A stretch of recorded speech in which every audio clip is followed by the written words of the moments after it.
अस्सलाम वालेकुम। KC100 से बात का आगाज़ कर लेते हैं। तो देखिए KC100 का जो मैंने आप लोगों को पहले से बताया हुआ था कि KC100 का एक मजबूत रेजिस्टेंस बना हुआ है, यानी कि 65,000 पे KC100 जाके सेलिंग प्रेशर ही आ रहा था। आप लोग खुद भी देख रहे थे कि 65 पे KC100 ट्रेडिंग कर नहीं पा रहा था, यानी कि 65 से ऊपर KC100 बढ़ नहीं पा रहा था।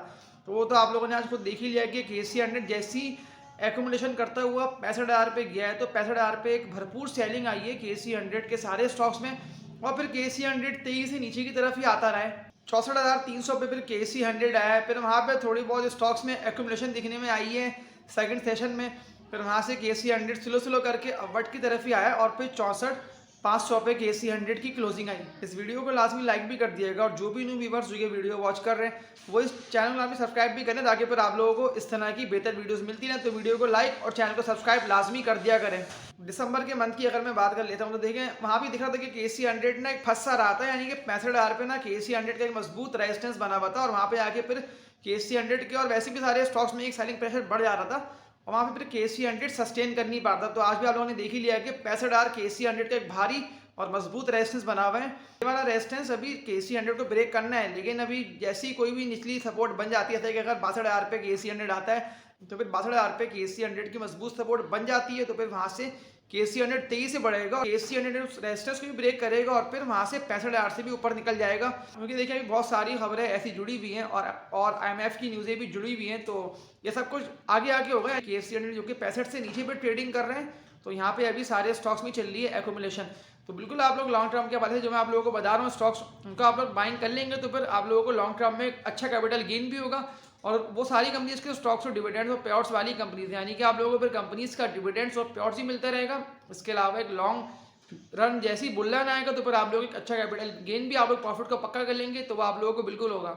आज मैं आप लोगों के लिए 5 बहुत ज़्यादा ही मजबूत और फाइनेंशियली स्टेबल कंपनीज के स्टॉक्स लाऊं, यानी कि अभी जिस तरह से हमारा इंटरेस्ट रेट इतना ज़्यादा बढ़ा हुआ है और डॉलर का रेट भी अच्छा खासा बढ़ा हुआ है, तो ये स्टॉक्स बहुत ज़्यादा ही लो पे आ चुके हैं। वो इसलिए कि कंपनी का डेट ज़्यादा था, जिसकी वजह से इनकी शेयर प्राइस भी जैसे जैसे इंटरेस्ट रेट बढ़ा है तो उस तरह से फिर इनके स्टॉक प्राइस भी नीचे की तरफ आ चुकी है। लेकिन अभी लो रेट्स पे ये सारी स्टॉक ट्रेडिंग कर रहे हैं और ये सारी कंपनीज के स्टॉक्स ही 30 रुपये से कम वाले स्टॉक्स से, यानी कि एक छोटे में आती है सारी कंपनीज के स्टॉक्स।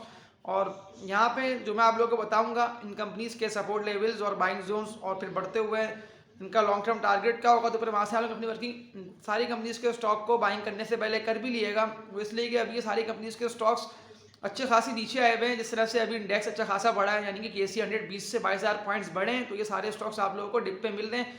वो इसलिए कि अभी इंटरेस्ट रेट बहुत ज़्यादा ही हाई है। तो बिल्कुल आप लोग लॉन्ग टर्म के हवाले से इन पांचों कंपनीज के स्टॉक्स को अपनी वर्किंग करके बाइंग कर सकते हैं। तो यहाँ मैं आप लोगों से एक बात ये बोल दे रहा हूँ कि मैं आप लोगों को पैनी स्टॉक में बाइंग करने से मना करूँगा, इसलिए कि पैनी स्टॉक्स की फिर ना अर्निंग्स होती है ना सेल्स होती है। बस वो जैसी ही कोई भी न्यूज़ आगे जुड़ेगी उस स्टॉक के साथ, तो फिर तो वो आप लोगों ने देख ही लिया कि सिनर्जी हो, बहुत सारी ऐसे कंपनीज के स्टॉक्स है, डबल GL ट्रिपल GL, और फिर जब बढ़े तो फिर वो कितना ज़्यादा तेज़ी से बढ़े थे। पिछली स्ट्रीम में आप लोगों ने देख लिया कि जब वो गिरे तो फिर वो कितना तेज़ी से गिरे कि उनके वो रेट्स जो कि पिछली स्ट्रीम में जिस वक्त इंटरेस्ट रेट बहुत ज़्यादा ही कम था और वो जो स्टॉक्स बहुत ज़्यादा ही ऊपर पे ट्रेडिंग कर रहे थे, तो वो तो अभी बहुत ज़्यादा ही नीचे आ चुके हैं।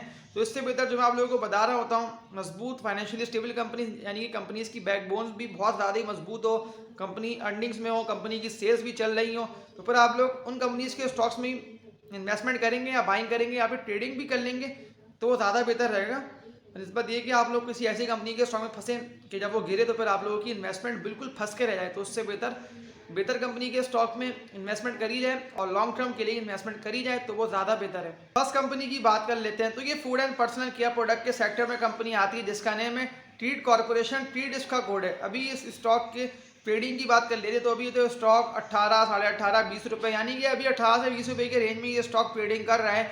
तो इसका जो मजबूत रेजिस्टेंस बना हुआ है ना स्टॉक का, यानी कि स्टॉक जैसी इस रेजिस्टेंस को ब्रेक कर लेता है तो फिर ये यहाँ से बहुत ज़्यादा तेज़ी से बढ़ जाएगा। तो इसका यानी कि 22.5 से 23 रुपये का मजबूत रेजिस्टेंस बना हुआ है ट्रीट का। तो ये जैसी इस रेजिस्टेंस को ब्रेक करता है तो फिर ये कहाँ तक जा सकता है, और अगर ये नीचे आता है तो इसका मजबूत सपोर्ट लेवल कौन सा बनता है ट्रीट कॉर्पोरेशन का। और कंपनी की अर्निंग और सेल तो कंटिन्यूसली चली रही है, तो लॉन्ग टर्म में ये स्टॉक कहाँ तक जा सकता है, तो ये फिर ट्रीट कॉर्पोरेशन के टेक्निकल एनालिसिस करके देख लेते हैं। स्टॉक की हिस्ट्री की बात कर लेते हैं तो आज तो ट्रीट कंपनी का स्टॉक 20, 20.5 रुपये पर ही ट्रेडिंग कर रहा था। लेकिन ट्रीट का जो मजबूत सपोर्ट लेवल बना हुआ है ना, अगर ट्रीट का स्टॉक नीचे आता है तो ट्रीट का 16, 16.5 रुपये का ये एक मजबूत सपोर्ट लेवल ट्रीट कॉर्पोरेशन का बना हुआ है, यानी कि सपोर्ट पे ट्रीट कॉर्पोरेशन का स्टॉक आ सकता है। और बढ़ते हुए जो रेजिस्टेंस बना हुआ है ना ट्रीट कॉर्पोरेशन का, वो 22.5 से 23 रुपये का ट्रीट कॉर्पोरेशन का एक मजबूत रेजिस्टेंस बना हुआ है। बस ये जैसे ही इस 23 रुपये के रेजिस्टेंस को ब्रेक करता है तो फिर ये बहुत ज़्यादा तेजी से बढ़ेगा, बुलिश मोमेंटम में दाखिल हो जाएगा। अगर हम इसकी पिछली हिस्ट्री को भी देख लें, जो कि अगर हम 2-3 मंथ को देख लें, तो ये स्टॉक स्लो स्लो करके अपवर्ड की तरफ ही जा रहे हैं, सारे एरो ट्रीट कॉर्पोरेशन के ऊपर की तरफ ही जा रहे हैं। बस ये जैसे ही 23 रुपये के रेजिस्टेंस को ब्रेक करता है तो फिर long term target treat corporation का 40 से 42 रुपये, यानी कि 40 रुपये तक तो ट्रेड कॉर्पोरेशन का स्टॉक आ सकता है। और कंपनी की अर्निंग्स और सेल्स भी कंटिन्यूसली चली रही हैं और बढ़ी रही हैं। तो ये स्टॉक अभी जिन रेटों पर ट्रेडिंग करे तो ये इसके बहुत ज़्यादा ही बेस्ट रेट है ट्रेड कॉर्पोरेशन के। तो ये था ट्रेड कॉर्पोरेशन का टेक्निकल एनालिसिस। सेकंड कंपनी की बात कर लेते हैं, तो ये स्टील सेक्टर में कंपनी आती है जिसका नेम है आगा स्टील लिमिटेड। आगा इसका कोड है। अभी ये स्टॉक जो है ना वो 13 रुपये 80 पैसे 14 रुपये पे ट्रेडिंग कर रहा है। आगा स्टील का जो मजबूत रेजिस्टेंस बना हुआ है ना वो 16.5-17 रुपये का आगा स्टील का एक मजबूत रेजिस्टेंस बना हुआ है। आगा स्टील जैसे ही 16 रुपये के रेजिस्टेंस को ब्रेक करते हैं तो फिर ये कार जा सकता है। और आगा स्टील का जो लॉन्ग टर्म टारगेट है वो क्या हो सकता है, तो ये पर आगा स्टील के टेक्निकल एनालिसिस करके देख लेते हैं। आगा स्टील का स्टॉक की हिस्ट्री की बात कर लेते हैं। तो आगा स्टील का स्टॉक तो आज 13 रुपये 80 पैसे 13.5 रुपये पर ही ट्रेडिंग कर रहा था। देखा आगा स्टील का जो एक मजबूत रेजिस्टेंस बना हुआ है ना, जिससे टकरा के नीचे की तरफ ही आ रहा है, तो वो 16 रुपये 50 पैसे का आगा स्टील का 16.5 रुपये का एक मजबूत रेजिस्टेंस बना, यानी कि 16.5 रुपये के रेजिस्टेंस को आगा स्टील के स्टॉक को ब्रेक करना लाजमी है। तो अभी तक ये नीचे की तरफ ही आ रहे हैं, तो नीचे की तरफ आता हुआ आगा स्टील का जो एक मजबूत सपोर्ट लेवल बन रहा है ना, यानी कि आगा स्टील का स्टॉक 10.5 से 11 रुपये तक आ सकता है। ये इसका एक मजबूत सपोर्ट लेवल बन रहा है 10.5 से 11 रुपये का। तो अगर मैं इसका बढ़ते बता दूँ रेजिस्टेंस, तो बढ़ते हुए तो जो मैंने आप लोगों को बताया कि 16.5 रुपये का आगा स्टील का एक मजबूत रेजिस्टेंस बना हुआ है। उसके जैसे ही आगा स्टील का स्टॉक 16.5 रुपये के रेजिस्टेंस को ब्रेक करता है तो फिर ये बहुत ज़्यादा तेज़ी से बुलिश मोमेंटम में दाखिल हो जाएगा और ये कंटिन्यूसली फिर अपवर्ड की तरफ ही जाएगा। और इसका 28 रुपये का आगा स्टील का लॉन्ग टर्म टारगेट है। तो अभी तक ये नीचे की तरफ ही आया, तो बिल्कुल बाइंग ऑन डिप के हिसाब से इसको आप लोग एक्यूमुलेट करें। और ये बहुत ज़्यादा ही मजबूत और फाइनेंशियली स्टेबल कंपनी भी है। तो ये था आगा स्टील का टेक्निकल एनालिसिस। थर्ड कंपनी की बात कर लेते हैं, तो ये ऑयल मार्केटिंग के सेक्टर में कंपनी आती है जिसका नेम है हाईटेक लुब्रिकेंट्स लिमिटेड। HTL इसका कोड है।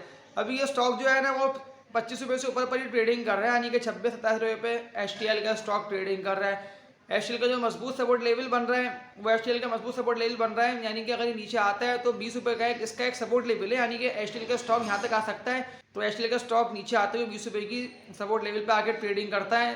और जैसे ही बाइंग जनरेट हो जाती है तो फिर बढ़ते हुए HTL का रेजिस्टेंस कौन सा बन सकता है और लॉन्ग टर्म टारगेट क्या हो सकता है, तो ये फिर हम HTL के टेक्निकल एनालिसिस करके देख लेते हैं। HTL के स्टॉक की हिस्ट्री की बात कर लेते हैं। तो अभी तो HTL का स्टॉक 26-26.5 रुपये पे ट्रेडिंग कर रहा है। देखें HTL का जो मजबूत सपोर्ट लेवल बना हुआ है ना, अगर ये नीचे आते हैं कि अभी एक सेलिंग प्रेशर बढ़ चुका है, वो इसलिए कि 31 रुपये पे HTL का एक मजबूत रेजिस्टेंस था। 31 रुपये पे जाके HTL का स्टॉक रेजिस्ट कर रहा है, तो अब ये नीचे की तरफ ही आ रहा है। तो नीचे की तरफ आता हुआ HTL का जो मजबूत सपोर्ट लेवल है, यानी कि बिल्कुल ये लास्ट सपोर्ट लेवल है, वो HTL का 20 से 20.5 रुपये का एक मजबूत सपोर्ट लेवल है। ये बिल्कुल यहाँ तक आ सकता है, वो इसलिए कि सेलिंग प्रेशर HTL के स्टॉक में बढ़ चुका है। तो ये जैसी 20 रुपये पे आता है तो यहाँ आप लोगों की बहुत ज़्यादा अच्छी HTL के स्टॉक में बाइंग हो जाएगी।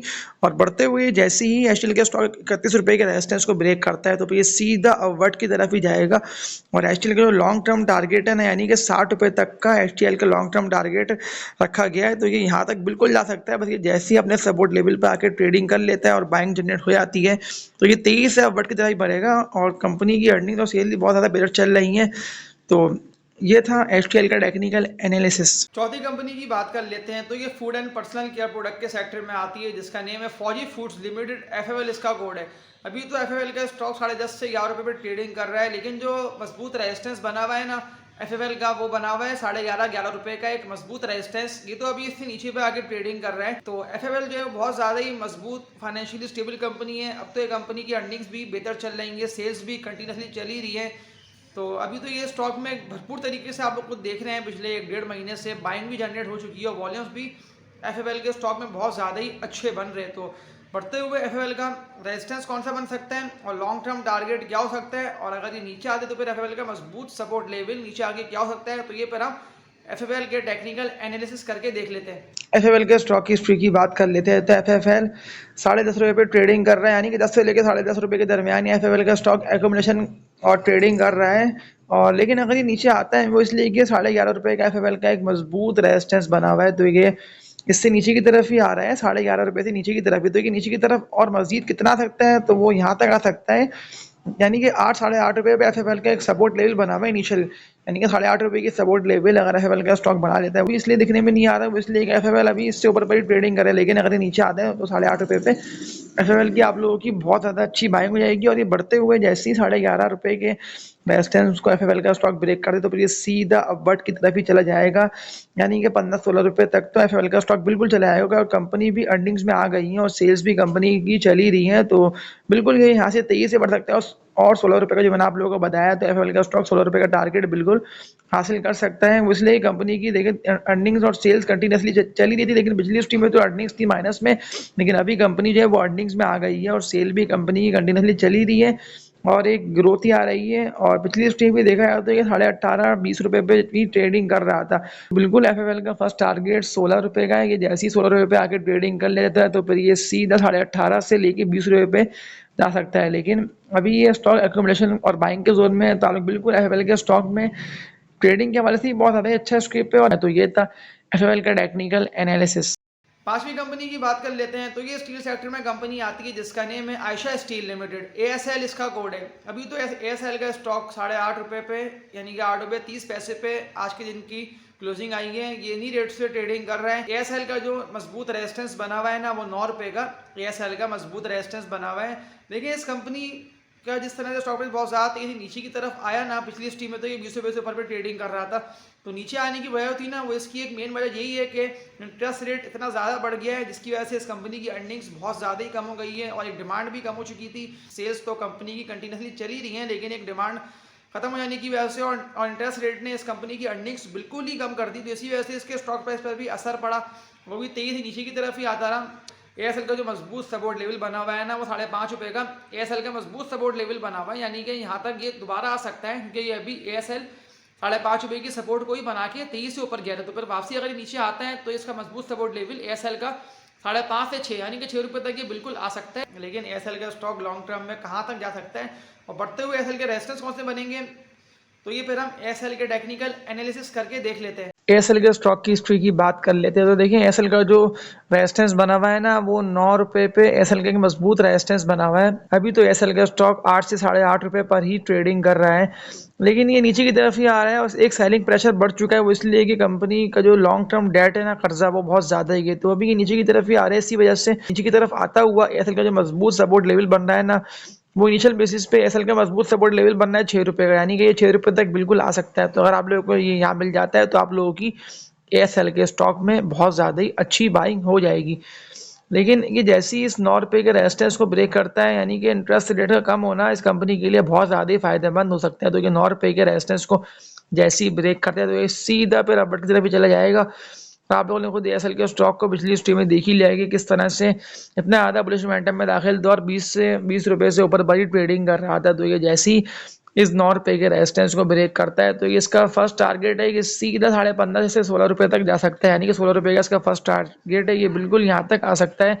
बस के लिए इंटरेस्ट रेट कम होना बहुत ज़्यादा ही अच्छा हो जाएगा, इसलिए कि कंपनी की फिर अर्निंग्स मजीद बढ़ जाएगी। तो ये जैसे ही 16 रुपये के रेजिस्टेंस को ही ब्रेक करेगा तो फिर ये सीधा 20 रुपये से ऊपर चला जाएगा एएसएल का स्टॉक। कंपनी जो है वो लॉन्ग टर्म के लिए बहुत ज़्यादा अच्छी कंपनी है और कैपिटल गेन भी आप लोगों को बहुत ज़्यादा ज़बरदस्त, आप लोग कभी थोड़ा बहुत ही नीचे आते हैं, यानी कि डिप मारता है और आप लोग कर देते हैं इन्वेस्टमेंट, तो कैपिटल गेन भी आप लोगों को बहुत ज़्यादा ज़बरदस्त एएसएल के स्टॉक से हासिल हो जाएगा। तो ये था एएसएल का टेक्निकल एनालिसिस।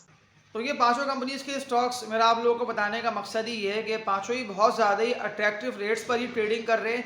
जबकि देखा जाए तो केसी 100 बहुत ज़्यादा अपने ऑल टाइम हाई पर है, लेकिन ये स्टॉक्स जैसी ही अभी कोई भी ऐसी न्यूज़ आती है, ये डिप मारते हैं, तो बिल्कुल आप लोगों के लिए बाइंग की अपॉर्चुनिटी होगी और बाइंग का ही मौका होगा। इन पांचों स्टॉक्स का आप लोग बिल्कुल अपनी वर्किंग करके बाइंग कर लेंगे तो फिर लॉन्ग टर्म में एक अच्छा कैपिटल गेन आप लोगों को, जैसी तेज़ी आती है तो ये स्टॉक्स बढ़ते हैं तो बिल्कुल आप लोगों को हासिल हो जाएगा। तो मैं आप लोगों के लिए इसीलिए अपनी वर्किंग करके इस तरह की मजबूत और फाइनेंशियली स्टेबल कंपनीज के ये स्टॉक्स ला रहा हूँ कि फिर आप लोग उनमें ही ट्रेडिंग करें, आप लोग उनमें ही बाइंग करें तो वो ज़्यादा बेहतर है। वो इसलिए कि अभी इंटरेस्ट रेट हमारा बहुत ज़्यादा ही हाई पर है, तो आप लोग कोई सी भी ऐसी कंपनी में इन्वेस्टमेंट कर देते जिसकी ना अर्निंग्स है ना सेल्स है, कंपनी यानी कि बिल्कुल ही बंद हुई हुई है या वो चल भी रही है तो उसमें यानी कि मतलब कोई सेल्स ही नहीं है कंपनी की, तो वो कैसे ग्रो कर सकती है।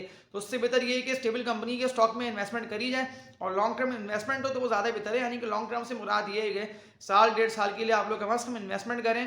तो मेरा तो आप लोगों के लिए यही कहना है कि लॉन्ग टर्म इन्वेस्टमेंट के हवाले से स्टॉक्स की बाइंग करी जाए तो फिर जब तेजी आएगी तो फिर आप लोग एक अच्छा कैपिटल गेन आप लोगों ने खुद देख ही लिया कि पीपीएल, ओजीडीसी, मारी, एसएनजीबी और सारी कंपनीज के स्टॉक्स कितना ज़्यादा तेजी से बढ़े, तो बिल्कुल आप लोगों को लॉन्ग टर्म में एक अच्छा कैपिटल गेन भी हासिल होगा। तो इस वीडियो को लाजमी लाइक भी कर दिएगा और जो भी न्यू व्यूअर्स जो ये वीडियो वॉच कर रहे हैं वो इस चैनल को हमें सब्सक्राइब भी करें, ताकि फिर आप लोगों को इस तरह की अच्छी और बेहतर वीडियोस मिलती रहे। तो वीडियो को लाइक और चैनल को सब्सक्राइब लाजमी कर दिया करें। तो तब तक के लिए अपना ख्याल रखिएगा।